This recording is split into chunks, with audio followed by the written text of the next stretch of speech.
দর্শক, আমরা এবার একটু নির্বাচন কমিশনে যেতে চাই। সেখানে আছেন সহকর্মী ফারজানা আক্তার। ফারজানা, মোহাম্মদ হোসেন যেমনটা জানাচ্ছিলেন, সচিবালয়ে বৈঠক শেষে বিএনপির একটা দল এরই মধ্যে নির্বাচন কমিশনের উদ্দেশ্যে রওনা হয়েছে।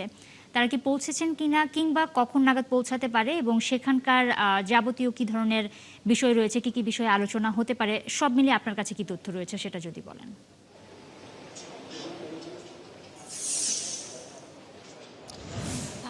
নুসরাত, বিএনপির যে প্রতিনিধি দল সচিবালয় থেকে রওনা হয়েছেন তারা এখনো এসে পৌঁছয়নি, তবে আমরা যেমনটা তথ্য পেয়েছি তারা খুব কাছাকাছি আছেন, হয়তোবা কিছুক্ষণের মধ্যে সেই দলটি এসে পৌঁছাবেন এবং তারা আসার পর নিয়ম অনুযায়ী যে প্রধান নির্বাচন কমিশনার অর্থাৎ যিনি রাষ্ট্রপতি নির্বাচনী কর্তার দায়িত্ব পালন করছেন এএমএম নাসির উদ্দিন, তার কাছে সেই মনোনয়ন ফর্ম বা মনোনয়নপত্রটি জমা দেবেন নিয়ম অনুযায়ী এবং সেখানে প্রস্তাবকের সমর্থন এবং সমর্থকের স্বাক্ষর থাকবে নিয়ম অনুযায়ী তারা জমা দেবেন। এবং আমরা কিন্তু আপনার মাধ্যমে শুনছিলাম যে বিএনপি তাদের যে প্রার্থী রাষ্ট্রপতি পদে সেখানে মির্জা ফখরুল ইসলাম আলমগীরকে মনোনীত করেছেন এবং এর আগে কিন্তু জামাতের যে 11 দলীয় ঐক্য জোট তারা অলি আহমেদকে মনোনয়ন দিয়েছে দলের পক্ষ থেকে। এবং জামাতের যেই জোট 11 দলীয় জোট তারা সকালে এসে তাদের নিয়ম অনুযায়ী তাদের মনোনয়নপত্র জমা দিয়ে গেছেন এবং তারা এরপর গণমাধ্যমে কথা বলেছেন এবং তারা যেমনটি জানিয়েছেন যে আসলে এই রাষ্ট্রপতি নির্বাচনে হার জিত তাদের কাছে কোনো বিষয় না, তারা আসলে প্রতিদ্বন্দ্বিতামূলক একটি নির্বাচনে অংশগ্রহণ করতে চান, তারা গণতন্ত্রের ধারা বজায় রাখতে চান, এই জন্যই তারা নির্বাচন করছেন।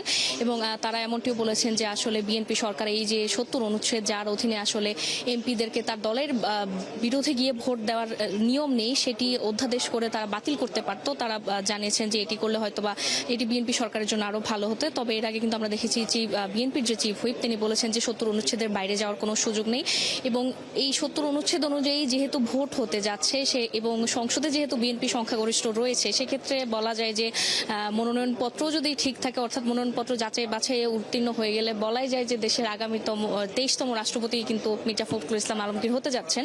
এবং সেক্ষেত্রে তার যে সংসদীয় আসন রয়েছেন তিনি যেদিন রাষ্ট্রপতির দায়িত্ব গ্রহণ করবেন সেদিন সাথে সাথে সেই আসনটি শূন্য ঘোষণা করবে সংসদ সচিবালয়।